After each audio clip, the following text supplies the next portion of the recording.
I've wedged myself into the lowest deck of the Stellar Wind, a corner bunk half hidden behind a stack of cargo crates, stamped with faded colony codes.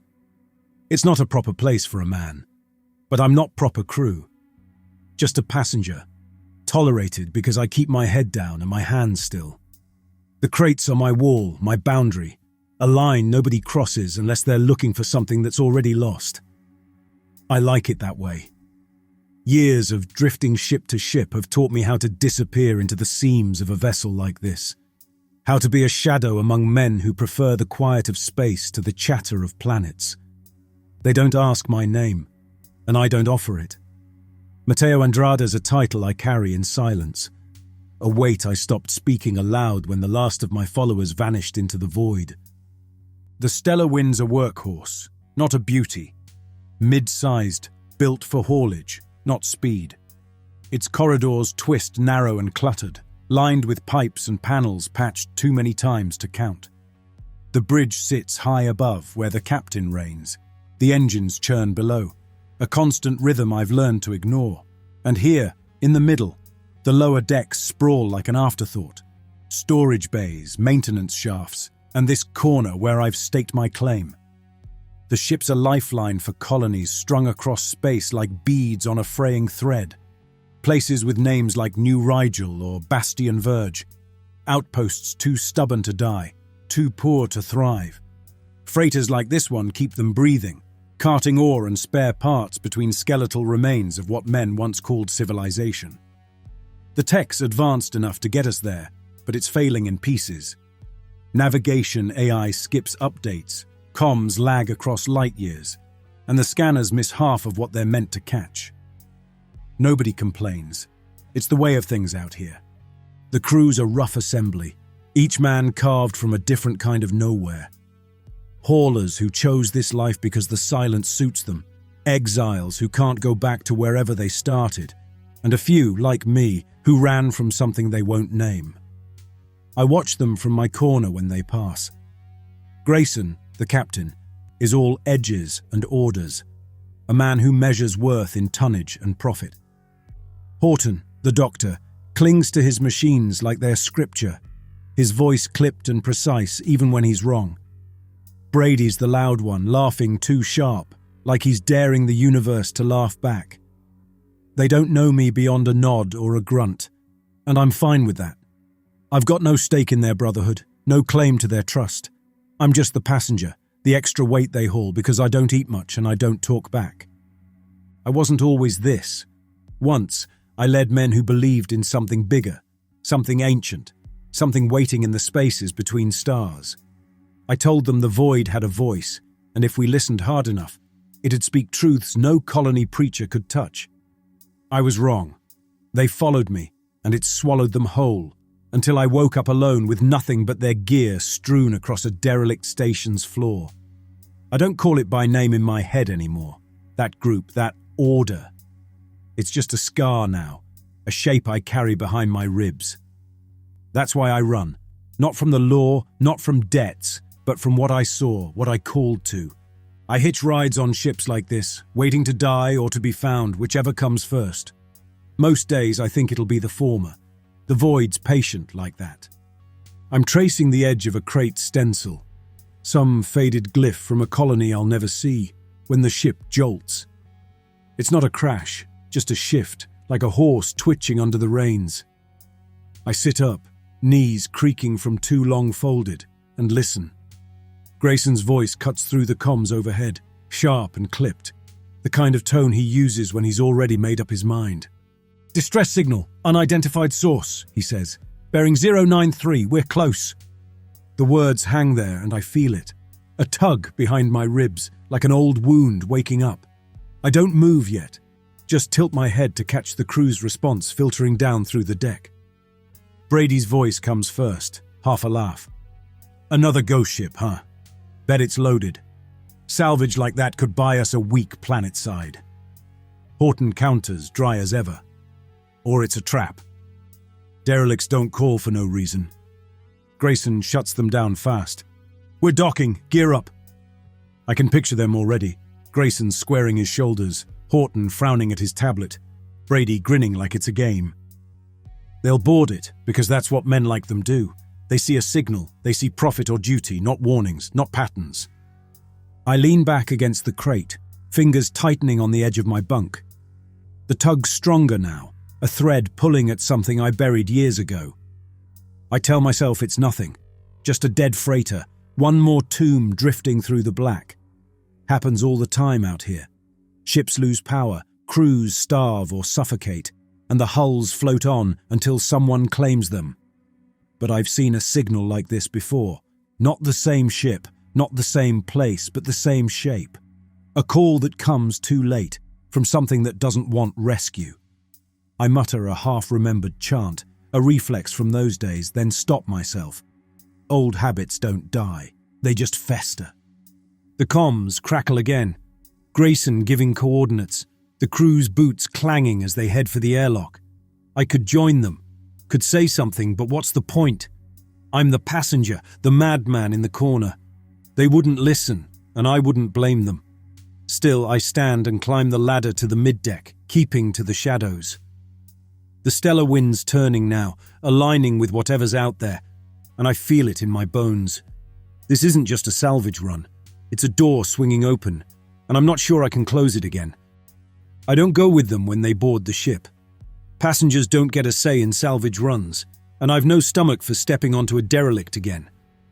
Not after the last one, years back when I woke to empty halls and the echoes of my own voice. Instead, I linger on the middeck of the stellar wind, perched near a viewport too scratched to show much beyond a blur of black.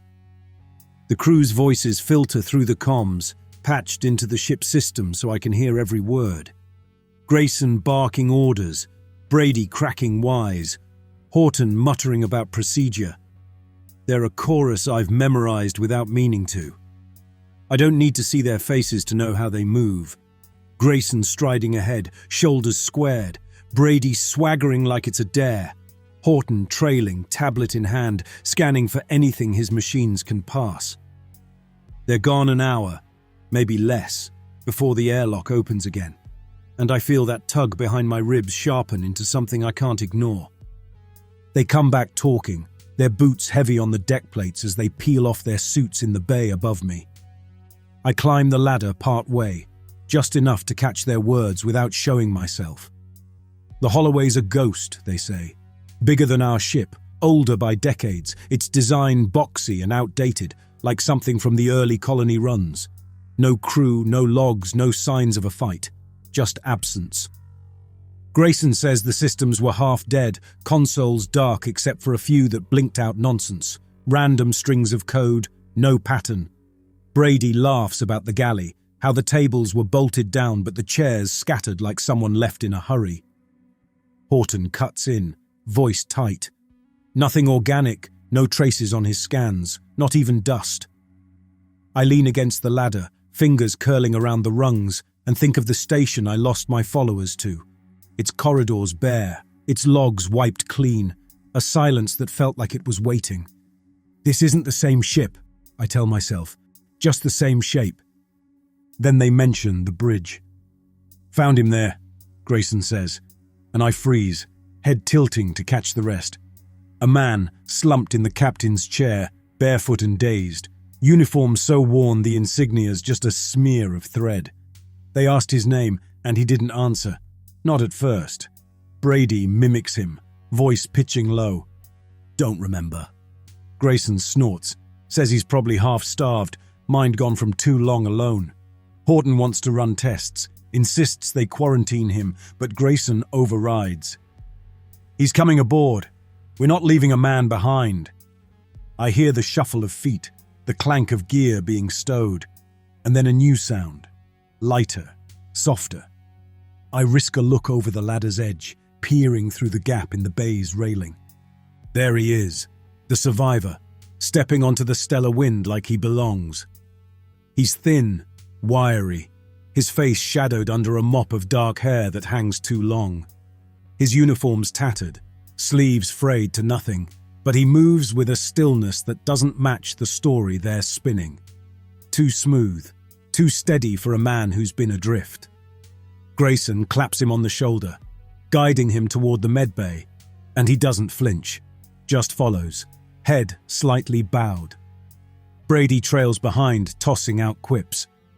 Bet he's got tails, huh? Captain Barefoot and the ghost ship. The survivor doesn't react, doesn't even glance his way. I watch until they're out of sight, then slide back down to my bunk.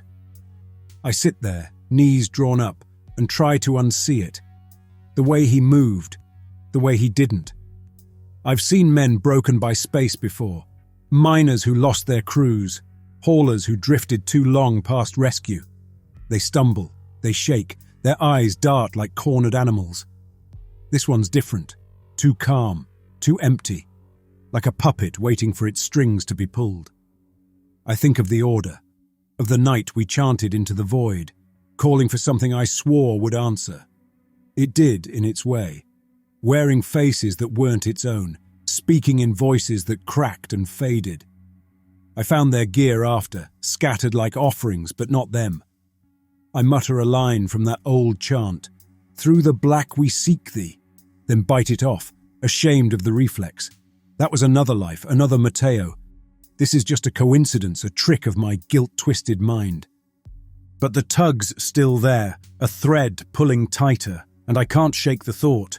The Holloway didn't send that signal by accident. Something wanted us to find it. Grayson thinks it's salvage. Brady sees a payday. Horton's chasing data, but I've walked this road before. I know what a trap looks like, even if I can't prove it yet. The crew's arguing now, voices drifting down. Grayson wants to strip the derelict for parts. Horton's pushing for quarantine. Brady's joking about naming the survivor Ghost. They outvote Horton because that's how it works out here. Pragmatism over caution, profit over doubt. I don't join in. I'm not crew, not their conscience. I'm just the passenger, the shadow in the corner, and shadows don't speak.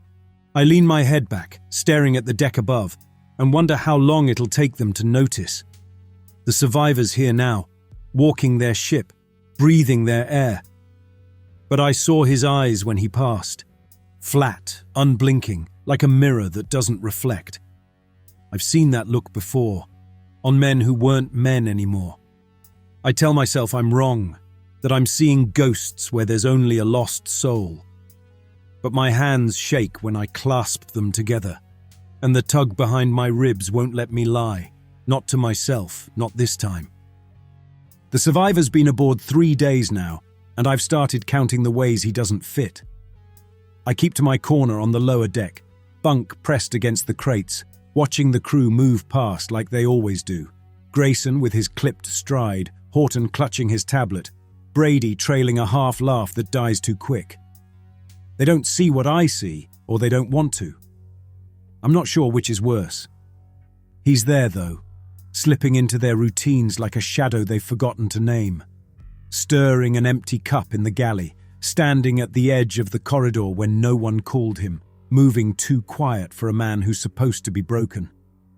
I catch him from the corner of my eye sometimes, and every time that tug behind my ribs pulls tighter, a thread I can't cut loose. Yesterday, Brady cornered me near the ladder, his grin sharp as ever. "You see Ghost lately?" Swear he was at the far end of C deck, then I turn a corner and he's right there, staring like I owe him something. He laughed it off, but his hand rubbed his neck too long. I didn't tell him I'd seen it too.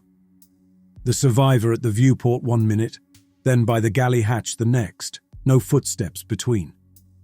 I've checked the scanners myself, late when the crew's asleep, sneaking to the bridge console. His bunk registers. Grayson stuck him in a spare near the medbay, but the system doesn't track him moving. No heat signature, no motion log, just a blank where a man should be. Horton's run his tests too. I heard him muttering to Grayson about it over the comms. "Machines are off," he said. "Biometrics aren't reading him right, nothing at all." Grayson shrugged it off. "Tech's old, Horton. Fix it or forget it." I sit on my bunk now, knees drawn up, tracing the edge of a crate stencil with my thumb, and think of the order. Back then, I'd have called this a sign, proof the void was speaking, like I told my followers it would. I led them to that station, chanting into the black, promising they'd hear it too. They did, I think. Too well. Their eyes changed first, went flat and distant, like they were looking past me to something I couldn't see. Then they were gone, not dead, just not there. Their gear left behind like a taunt. I've carried that shape ever since, a scar I can't name, and now it's here again, walking the stellar wind in a tattered uniform. I mutter a line from the old chants, "In silence we are found," and stop myself, fingers digging into my palms. I'm not that man anymore, not the prophet who thought he could call and not be answered. Sleep doesn't come easy after that. When it does, it's shallow, fractured, and I wake with my chest tight. Not from strain, but from a weight I can't place, like I've sunk too deep into something bottomless. I sit up, breath sharp, and wipe my face with a trembling hand. It's not just me. I see it in the crew the next morning. Brady's quieter, his jokes clipped. He rubs his neck again, eyes darting to the corners. Horton stares at his tablet too long, like it's betrayed him. Grayson doesn't say much, just stands at the bridge console, hands clasped behind his back, staring at the nav screen longer than he needs to. None of them admit it, but I know. They've felt it too. Not words, just a nudge behind the ears, a suggestion that coils and waits. I felt it first last night, faint as a whisper I couldn't catch, and it's stronger now, pressing like a thumb against my skull. I try to tell myself it's nothing, just exhaustion, just the strain of a long haul bending our minds. Men crack out here. I've seen it before. Haulers who swear they hear their dead crewmates, miners who talk to shadows. But this isn't that. This is a pattern, a shape I've traced before, and it's growing. I catch the survivor in the galley later, alone, stirring an empty cup with a spoon that doesn't clink. I stand at the hatch, unseen, and watch. His movements are too precise, like he's rehearsing a role he hasn't mastered yet. He doesn't look up, doesn't acknowledge me, but I feel it. The nudge shifts, turns toward me, and for a second, I swear his head tilts just enough to know I'm there. I back away, slow, and retreat to my bunk, heart kicking against my ribs. I could tell them. I could climb to the bridge, grab Grayson by his squared shoulders and say it. This isn't a man. It's something else. I've seen it before. But what then? They'd laugh, or worse, they'd listen just long enough to call me mad. The passenger who thinks he's a preacher, spinning tales from the void. I'm not crew, not their equal. I'm the extra weight, the shadow they tolerate because I don't cost them much. And what proof do I have? A blank scanner, a feeling. They'd want logs, data, something Horton's machines could read, and I've got none of that. Just memory, just guilt, just the shape of a mistake I made years ago. So I stay silent, curled against the crates, and count again. The survivor's here, but he's not. The ship logs him, but the scanners don't. The crew sees him, but I'm starting to think I see something else. Something wearing a face it borrowed, waiting for us to notice. The tugs are not now, pulling me toward a truth I don't want to face. I mutter another chant. Through thee we are whole, and hate myself for it. Hate the way it fits too well. This isn't a derelict survivor. This is a door I opened once, and it's followed me here. Morning comes, and Brady's gone. I wake to the quiet, not the usual kind where the crew's boots scuff the deck and their voices bounce off the walls, but a stillness that sits too heavy. I climb from my bunk, crate wall at my back, and listen.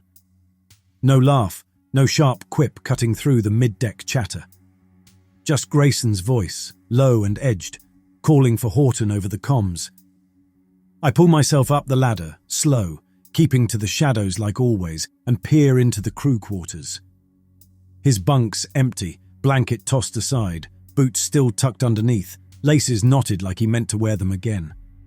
I feel that tug behind my ribs twist into a knot, and I know before they say it, he didn't walk away. Grayson is on the bridge when I get there, Horton beside him, tablet screen casting a pale glow across his frown. They've pulled the security footage, Grayson's orders, barked out like he's trying to wrestle control from something he can't name.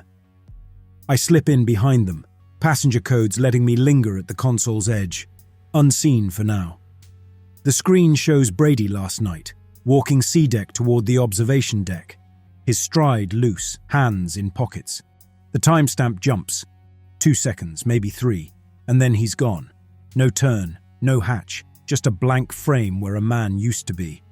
Horton taps the tablet, rewinds, plays it again. Same skip, same nothing. "Glitch," Grayson says, voice flat, but his knuckles whiten where they grip the console. Horton shakes his head, mutters about corrupted data, but I see his fingers tremble as he scrolls. I don't say anything yet. Just watch, count the frames, feel the knot tighten. I leave them arguing and head to the galley, needing space to think. That's when I see him, the survivor, standing by the counter, stirring that empty cup with a spoon that doesn't touch the sides. His head's bowed, hair falling over his eyes, but he's too still, like he's waiting for me to notice. I stop at the hatch, one hand on the frame, and stare. He doesn't look up, doesn't speak, just keeps stirring, slow, precise. The nudge behind my ears flares and I back away, heart kicking against my ribs. I've seen this shape before. Not the ship, not the man, but the way it moves, the way it waits. I stumble back to my bunk, knees folding under me, and sit there, hands clasped too tight, trying to unsee it. Memory hits me then, unbidden, a flashback I can't shake. The station, years ago, my order chanting into the void, me at the center, voice steady as I called for something I swore would answer. It did. Not with words, not with light, but with a presence that wore their faces, my followers, stepping forward one by one, eyes flat, voices gone. I woke alone, their gear scattered across the floor, a circle of empty suits where men used to stand. I'd thought it was punishment, my failure as a prophet, but now I see it. They didn't die. They became something else, something that's here now, walking this ship. I mutter a chant, "In thee we are one," and bite it off, fingers digging into my palms. That's not faith anymore, it's a reflex, a scar I can't stop picking. The crew's fracturing by midday. Grayson calls a meeting on the bridge, voice sharper than I've ever heard it, demanding answers no one has. Horton's there, tablet clutched like a shield, insisting it's the tech. "Old systems, bad wiring, that's all." Grayson cuts him off. "Then where's Brady? You tell me that." They turn on each other, words biting. Grayson blaming Horton's scans, Horton snapping about Grayson's rush to board the Holloway. I step forward then, voice low, testing the water. "This isn't a glitch, it's a pattern. I've seen it before." They stop, stare at me. Grayson's jaw tight, Horton's eyes narrowing. "Seen what?" Grayson asks, slow, like he's daring me to prove I'm mad. I falter, the weight of their doubt pressing down. "Something that takes." Grayson snorts, turns away. Horton mutters, "Passengers lost it." And they dismiss me, voices rising again as I retreat. I sneak back to the bridge later when they're gone, and pull the Holloway's logs.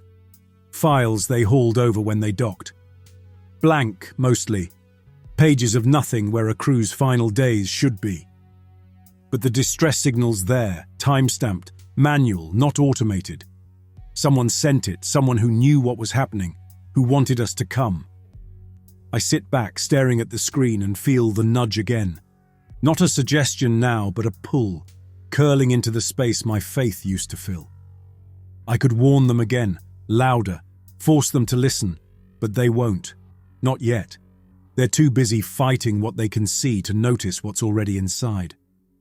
I climb down to my bunk and sit against the crates, hands shaking. Brady's gone because he's part of it now. I know it like I know my own name. The survivor's not a man. He's a shell, a door, and we opened it. I mutter another chant, "Through the void we rise," and hate how it fits, hate how it feels true. I've got to act, got to prove it before the pattern takes us all. But I'm still the passenger, the shadow, and shadows don't lead. They just watch the light go out. I've got the footage ready when I climb to the bridge, the Holloway's records, pulled from the data they dragged aboard, time-stamped and raw. It's my last chance to make them see, to shake them out of their stubborn orbit of denial. Grayson is there, pacing the console bank, hands clasped behind his back like he's holding himself together. Horton hovers near the nav screen, tablet clutched too tight, scrolling through scanner logs that don't add up. They don't notice me at first, not until I step into the open and tap the console, pulling up the file. "Look at this," I say, voice low but steady, cutting through their silence. They turn, Grayson's jaw tight, Horton's eyes narrowing, and I play it. The screen shows them boarding the Holloway days ago, their suits bulky, boots scuffing the Derelict's deck. Grayson leads, flashlight beam steady. Brady follows, head swiveling like he's hunting for loot. Horton trails, tablet already out. They move through corridors, past scattered chairs and dark consoles, until they reach the bridge. The captain's chair sits center frame, worn and tilted, and empty. No slumped figure, no barefoot man in a tattered uniform. Just a blank space where we all remember him being. I pause it there, let the image sit. "You see?" I say, turning to them. "No one was there. We didn't bring a survivor aboard." Grayson stares, hands dropping to his sides. Horton taps his tablet, rewinds, plays it again. Same empty chair, same nothing. "That's not right," he mutters, voice thin. "We saw him." I don't wait for them to argue. I pull Stellar Wind's airlock footage the moment they returned. Grayson strides through, Brady behind him, Horton last, tablet still in hand. No fourth figure, no survivor stepping onto our deck. I let it run, let the silence fill the bridge. Grayson's face hardens, a muscle ticking in his jaw. "Tech's glitched," he says, but it's weaker now, less certain. Horton shakes his head, scrolling faster. "Not possible. We've talked to him. Grayson, you clapped him on the shoulder." I step closer, voice dropping. "We brought something else," I say, "not a man. I've seen it before. Something that takes, that becomes." They don't laugh this time. They don't dismiss me. They just stare, and I feel the weight of their doubt crack. Then the comms crackle, static first, then a voice, clipped and familiar. "Distress signal, Stellar Wind, bearing 093. Request immediate assist." Grayson lunges for the console, slams the mute, but it loops again, louder. Horton drops his tablet, screen clattering on the deck. I back away, the knot behind my ribs pulsing now, a rhythm I can't escape. "That's us, it's already here." They don't answer. Grayson curses, Horton scrambles for his gear, but I see it in their eyes, the first fracture of panic. I leave them there, voices rising, and head for the galley. I've got to face it, whatever it is. I've run too long. He's there when I arrive, the survivor, standing at the counter, stirring that empty cup like always. I stop at the hatch, hands clenched, and force the words out. "What are you?" My voice trembles, but I hold my ground. He pauses, spoon still, and looks up. Slow, deliberate, his eyes flat and unblinking, a mirror that doesn't reflect. "You called me once," he says, calm, fragmented, his voice curling around the edges like it's borrowed. I freeze, breath catching. It's not his voice, it's theirs, my followers, layered and faint, the chant I led years ago echoing back. "Through the black we seek thee." I stumble back, shoulder hitting the frame, and the nudge behind my ears surges, not a suggestion now but a pull, pressing into the hollow where my faith used to sit. Memory floods me. The station, the ritual, me at the center, hands raised, promising enlightenment. They followed, chanting, their voices rising until the void answered, not with words, but with a presence that took them. I saw it wear their faces, speak their words, then leave me alone with their empty suits. I'd thought it was gone, my punishment for reaching too far, but it's here now, staring at me through this shell. The ship's unraveling as I retreat. Grayson shouts over the comms, ordering lockdown, but the hatches don't respond. Systems skipping, consoles showing tomorrow's logs. I pass the galley again, and the survivors still there, stirring, speaking now in Brady's voice. "Good haul this run." I don't stop, don't look, just climb down to my bunk and sit, hands shaking. It's not killing us. It's becoming us. Brady's gone because he's part of it, and the others are next. I feel it in me too, the pull, the chant rising unbidden. In thee we are one. I bite my tongue to stop it, taste blood, and know I'm running out of time. The crew is gone now, peeled away one by one like pages from a book I can't stop reading. Bryce vanished mid-shift, his wrench left spinning on the engine deck. Marsh's bunk sat empty by supper, his knife still stuck in the galley counter. Horton went next. I found his tablet on the bridge, screen locked on a blank scanner log, his chair pushed back like he'd just stood up. Grayson held out longest, stubborn to the end, pacing the bridge with his hands clasped tight, barking orders into a comms loop that only echoed our own distress call. Stellar Wind, bearing 093 request assist. Timestamped tomorrow, playing over and over until his voice cracked and he stopped moving. I saw him last through the viewport, slumped at the console, staring at nothing. Then he wasn't there anymore, just his jacket folded neat across the chair. I'm alone now. The ship drifts, systems skipping like a scratched record. I sit on my bunk, crates at my back, knees drawn up, hands clasped too tight to steady them. The survivors everywhere, standing at the corridor's end, leaning in the galley hatch, sitting across from me now on an empty crate, stirring that damn cup with a spoon that doesn't clink. He's not one man anymore. He's all of them. Brady's grin, Horton's clipped nod, Grayson's squared shoulders, shifting between them like a mask he hasn't settled on. I don't look too long. I don't trust what I'll see. I don't pray anymore, nothing's left to hear me, and what I called years ago isn't the kind of God you beg from. But the pull's there, curling into the space my faith used to fill, promising a quiet I could sink into if I let it. I've felt it since the galley, since he looked at me with those flat eyes and said, "You called me once." I stand, slow, legs unsteady, and climb to the bridge. The survivor follows, or doesn't. I can't tell anymore. He's there when I turn, sitting in Grayson's chair, then gone when I blink. I pull the comms console and start recording. My voice comes out steady, softer than I mean it to, but clear. This is the stellar wind. You don't have to open the door. It's already inside. I pause, fingers hovering, then add, "Don't answer if you hear us call." It's not much. A warning, a confession, the last thing I can give before the pull takes what's left. I send it out, a single burst into the black and sit back, hands falling to my lap. The comms crackle, loop the old distress call again, but my message is gone, swallowed by the void like everything else. He's across from me now, perched on the console's edge, stirring that cup. Brady's laugh in his throat 1 second, Horton's clipped recalibrate the next. I meet his eyes, flat, unblinking, a mirror that doesn't reflect, and feel the nudge turn to a tide, washing through me.